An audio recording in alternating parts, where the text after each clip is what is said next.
Good morning student. Today we are going to learn English text Bharati class 5th unit number 1st lesson number 7 Major Dhyanchand. In last video we will start to learn this lesson. Saturday 15 August 1936 हॉकीच्या final matches Berlin Germany या ठिकाणी होणार होत्या. त्यामध्ये Indian team versus Germany team अशा पद्धतीने ही match खेळली जाणार होती. 15 ऑगस्ट हा फायनल ऑलिम्पिकचा फायनल डे होता. पाऊस पडत होता. कोणत्याही परिस्थितीत मॅच पोस्टपोन करणं शक्य नव्हतं. इंडियन टीम थोडीशी अंडर प्रेशर होती. जर्मनीच्या टीमला आपल्या विक्ट्रीबद्दल पूर्णपणे खात्री होती. 40,000 people are gather in the hockey stadium.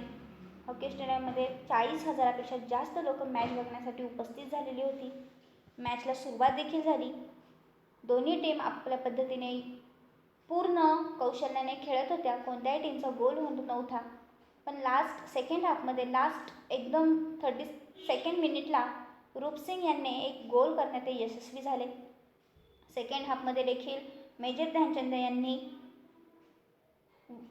इंडियाच्या बाजूने गोल करण्याचा प्रयत्न केला. शेवटच्या काही क्षणामध्ये मेजर ध्यानचंद यांना पाणी साचलेल्या ग्राउंडवरून पळणं शक्य नव्हतं. त्यांचे स्पाईक शूज घसरत होते आणि म्हणून त्यांनी त्यांचे शूज काढून ते बेअरफूट म्हणजे शूज न घालताच खेळायला लागले. आणि स्किलफुली खेळत खेळत त्यांनी बरोबर लास्ट सेकंडमध्ये इंडियाच्या बाजूने अजून 3 गोल करण्यामध्ये ते यशस्वी झाले.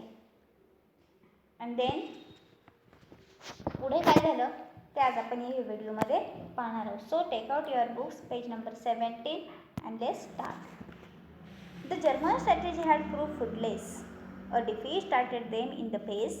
Some of the frustrated German players then resorted to rough game.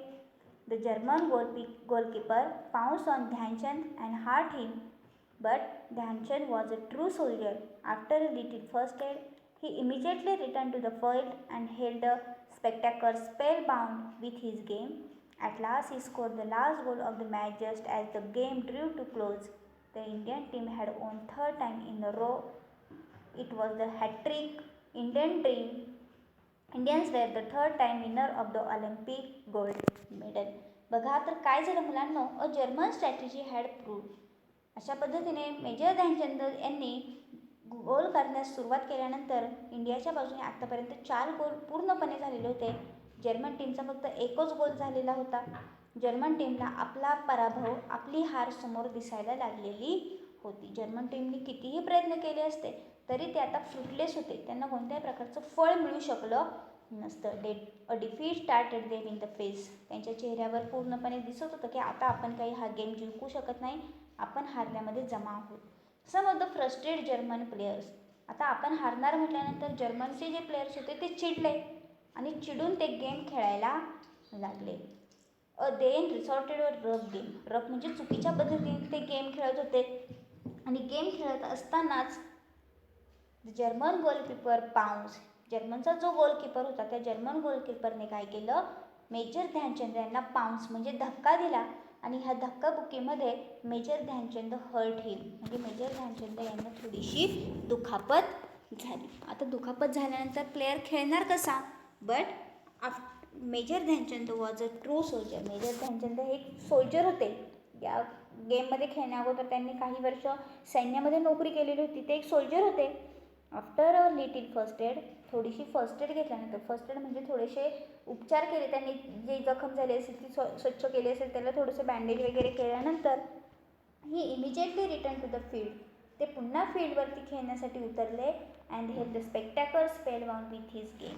आणि जे बघणारे लोक होते ते बघणारे लोक त्यांचा गेम पाहून चकितच झाले की ज्या व्यक्तीला आता काही वेळापूर्वी जखम झालेली होती, दुखापत झालेली होती, अशी व्यक्ती थोडीशी फर्स्ट एड घेऊन लगेचच पुन्हा ग्राउंडवर खेळण्यासाठी तयार झालेली आहे. हे फक्त ते स्वतःसाठी करत नव्हते तर ते कुणासाठी करत होते, इंडियन टीमला जर्मन टीमच्या विरुद्ध काही करून त्यांना या हॉकीच्या फायनल मॅचमध्ये जिंकवायचं होतं. म्हणून थोडीशी फर्स्ट एड घेऊन ते पुन्हा फील्डवरती खेळण्यासाठी आले. ॲट लास्ट, अगदी शेवटच्या क्षणी, he scored the last goal of the match. मॅचमधला शेवटचा गोल त्यांनी पुन्हा एकदा इंडियाच्या बाजूने केला आणि अगदी काही सेकंद असताना की गेम आता संपणारच होता, मिनटं जी होती ती मिनटं संपणार आलेली होती आणि तेवढ्या वेळात त्यांनी इंडियाच्या बाजूने एक गोल करून इंडियाचं जे यशस्वीरित्याचं पारडं होतं ते अजूनच जड केलं. The Indian team had won third time in a row. अशा प्रकारे हॉकीच्या या फायनल मॅचमध्ये जर्मन टीम विरुद्ध इंडियन टीममध्ये इंडियन टीमचा विजय झाला. इंडियाची टीम जी होती ती जिंकली. It was a hat trick. ही हॅट्रिक होती, म्हणजे सलग 3 वेळा आत्तापर्यंत इंडियन टीम हॉकीच्या या फायनल मॅचमध्ये जिंकत आलेली होती. हॅट्रिक म्हणजे 3 वेळा. Indians were the third time winner of the Olympic gold medal. तिसऱ्यांदा इंडियन टीमला ऑलिम्पिकच्या या गेममध्ये गोल्ड मेडल मिळालेलं होतं.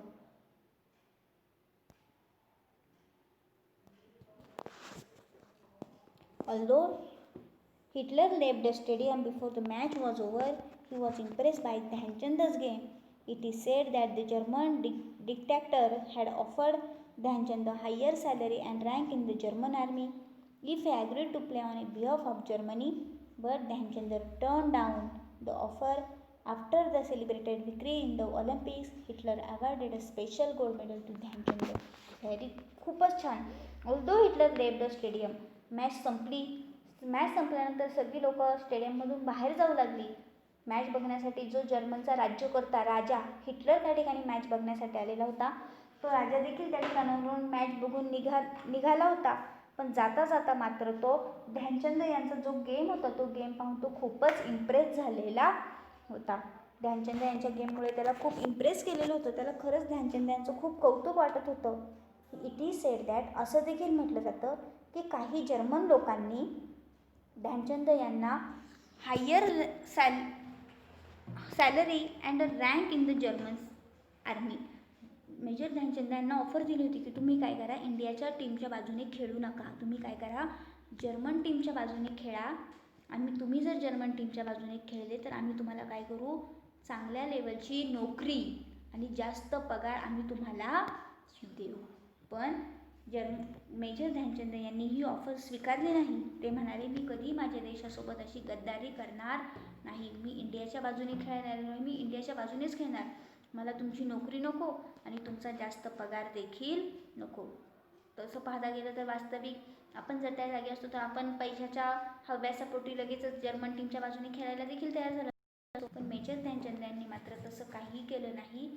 त्यांनी आलेली ऑफर धुडकावून लावली. ते म्हणाले मला तुमची जास्त पगाराची नोकरी नको, हायर आर्मीमध्ये हाय रँकसुद्धा नको, मला फक्त माझी इंडिया जी आहे ती इंडियाच माझ्यासाठी खूप महत्त्वाची आहे आणि मी इंडियाच्याच टीमच्या बाजूने खेळणार आहे. After the celebrated victory in the Olympics, Hitler awarded a special gold medal to Dhyan Chand. ज्या दिवशी या ऑलिम्पिक गेम्सचा बक्षीस समारंभ होता त्या व्हिक्टरी सेलिब्रेशनमध्ये त्या हिटलरने म्हणजे त्या जर्मन राजाने मेजर ध्यानचंद यांना एक स्पेशल गोल्ड मेडल देखील दिलेलं होतं. म्हणजे मेजर ध्यानचंद हे अतिशय चांगल्या पद्धतीने खेळल्यामुळे, कोणत्याही प्रकारची चिटिंग न केल्यामुळे, एवढी दुखापत झालेली असतानासुद्धा, हाय लेवलची नोकरी मिळत असतानासुद्धा आणि देशाच्या विरुद्ध न जाता ते देशाच्या बाजूने लढले आणि याचंच प्रतीक म्हणून किंवा याचं बक्षीस म्हणून त्यांना त्या जर्मन हिटलरने एक स्पेशल गोल्ड ऑलिम्पिक मेडल देखील दिलं. You may be aware that hockey is our national sport. Major Dhyan Chand birthday August 29 is celebrated as National Sport Day in India. The famous National Stadium in Delhi is named after the great hero Dhyanchand. Who knows, perhaps one of you may carry the legacy of Dhyanchand's further and win great glory of our country. Adapted from Major Dhyanchand's by Sanjay Dudhane, sport writer.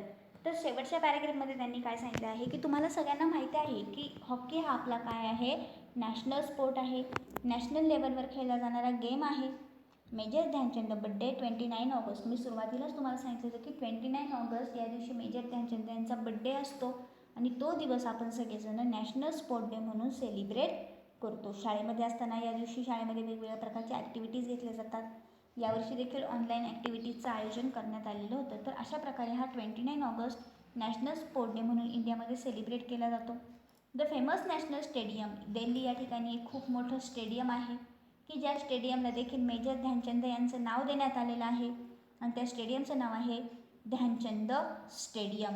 Who knows perhaps one of you may carry the legacy of Dhyan Chand's furthers and win great glory of our country.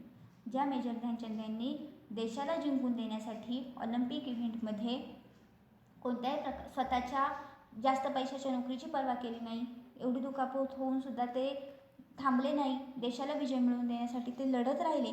म्हणून त्यांच्या प्रित्यर्थ, त्यांच्या या Victory प्रित्यर्थ, Vijaya प्रित्यर्थ इथल्या या स्टेडियमला दिल्लीच्या त्यांचं नाव देण्यात आलेलं आहे. आपला जो हा लेसन आहे तो लेसन संजय दुधाने एक स्पोर्ट रायटर आहे, त्यांनी हा लेसन आपल्याला अभ्यासासाठी दिलेला आहे. तर अशा प्रकारे आज आपण या लेसनमध्ये मेजर ध्यानचंद यांनी नॅशनल गेम ऑलिम्पिकमध्ये 15 ऑगस्ट 1936ला कशा पद्धतीने टेक्निकली खेळले आणि कशा पद्धतीने इंडियासाठी त्यांनी गोल्ड मेडल मिळवून दिलं,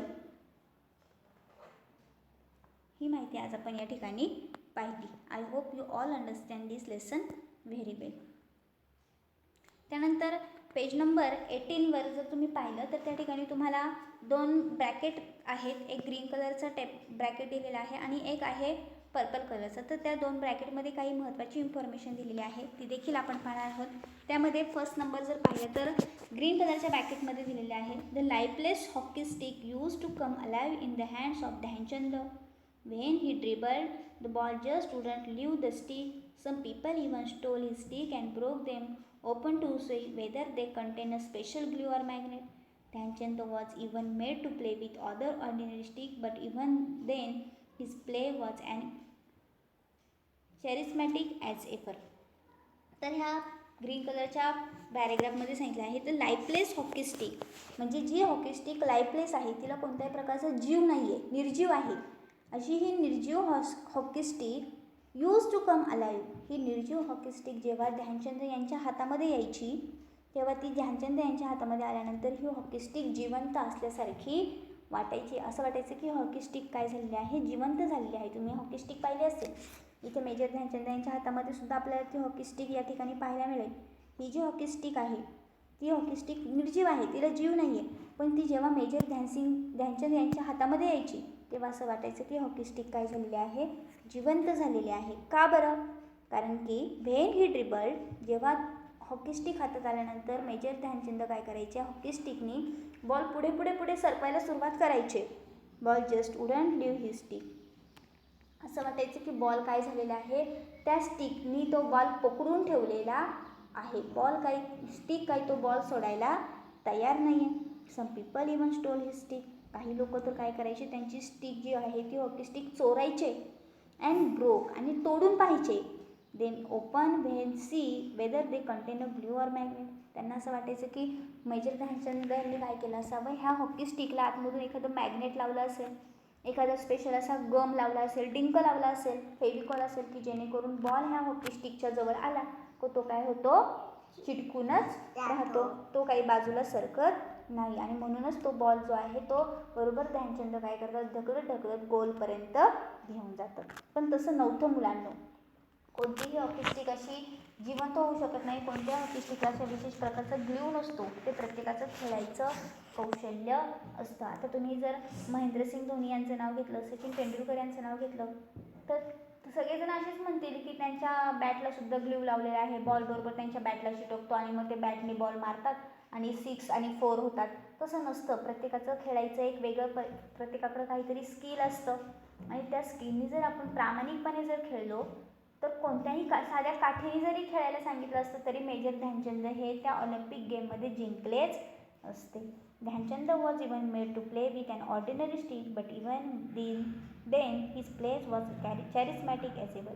शेवटी ते सांगते की ध्यानचंद यांच्याकडे साधी ऑर्डिनरी स्टिक जरी दिली असती, साधी जरी काठी दिली असती आपल्या घरातली आणून, त्या काठीने जरी त्यांना खेळायला लावलं असतं तरीसुद्धा त्यांचा जो गेम आहे तो एकदम बेस्ट लेवलचाच गेम असला असता. ते कोणत्याही गेम त्यांची स्पेशल स्टिक पाहिजे, त्यांच्या त्या हॉकी स्टिकला काहीतरी मॅग्नेट देऊ लावलं असं काहीही नव्हतं. त्यांच्याकडे काय होतं तर खेळण्याचं एक विशेष असं स्किल होतं.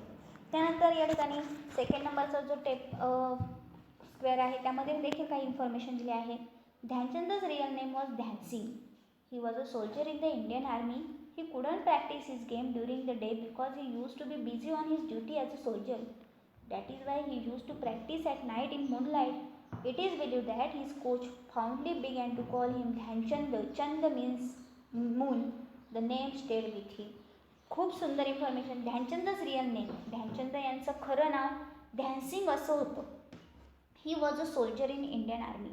ध्यानचंद हे इंडियन आर्मीमध्ये सोल्जर म्हणून सैनिक म्हणून काम करत होते. He couldn't practice his game during the day. ते दिवसा प्रॅक्टिस करू शकत नाही. तो त्यांना खेळायची आवड होती पण प्रॅक्टिस करण्यासाठी वेळ नसायचा कारण की दिवसभर काय करावं लागायचं, ड्युटी असायची सोल्जरची, सैनिकाचं काम करावं लागायचं. आर्मीमध्ये असल्यामुळे बॉर्डरवरती त्यांना काम असायचं दिवसभर. मग प्रॅक्टिस कधी करायची. दॅट इज वाय म्हणून he used to practise at night. ते काय करायचे, संध्याकाळी प्रॅक्टिस करायची. आणि मग संध्याकाळी प्रॅक्टिस करण्यासाठी इन द मूनलाईट, चंद्राचा जो प्रकाश पडायचा ह्या चंद्राच्या प्रकाशामध्येच ते काय करायचे, रात्रीच्या वेळेस प्रॅक्टिस करायचे. आणि म्हणूनच त्यांचे जे कोच होते, कोच त्यांना शिकवणारे शिक्षक, त्यांचे शिक्षक त्यांना काय म्हणायचे, ध्यानचंद. चंद, ध्यानसिंगचं काय नाव झालं, ध्यानचंद झालं. आणि चंद म्हणजे मून. मूनच्या प्रकाशामध्ये, चंद्राच्या प्रकाशामध्ये ते प्रॅक्टिस करायचे म्हणून त्यांचे शिक्षक त्यांना काय म्हणायला लागले, ध्यानचंद असं म्हणायला लागले. द नेम स्टेड विथ हिम. आणि तेच नाव त्यांना कायमस्वरूपी राहिले. लोक ध्यानसिंग हे नाव विसरून गेले आणि काही दिवसानंतर त्यांचं ध्यानचंद हेच नाव कायमस्वरूपी लोकांच्या लक्षामध्ये राहिलं. तर अशा प्रकारे आज आपण मेजर ध्यानचंद यांच्याविषयी इन्फॉर्मेशन या लेसनमधून पाहिली. तुम्हाला सगळ्यांना ही इन्फॉर्मेशन समजली असेल. या लेसनमध्ये जे डिफिकल्ट वर्ड्स आहेत ते डिफिकल्ट वर्ड्स तुम्ही सेकंड जो व्हिडिओ आपण आता पाहिला ह्या व्हिडिओमधले तुम्ही लिहून काढायचे आहेत. या ठिकाणी मला तर विशेष असे डिफिकल्ट वर्ड काही वाटले नाही. तुम्हाला जर काही डाऊट असेल तर तुम्ही ते डिफिकल्ट वर्ड लिहून काढा. मी तुम्हाला त्याचा मराठीमध्ये मीनिंग सांगेल. Okay, thank you.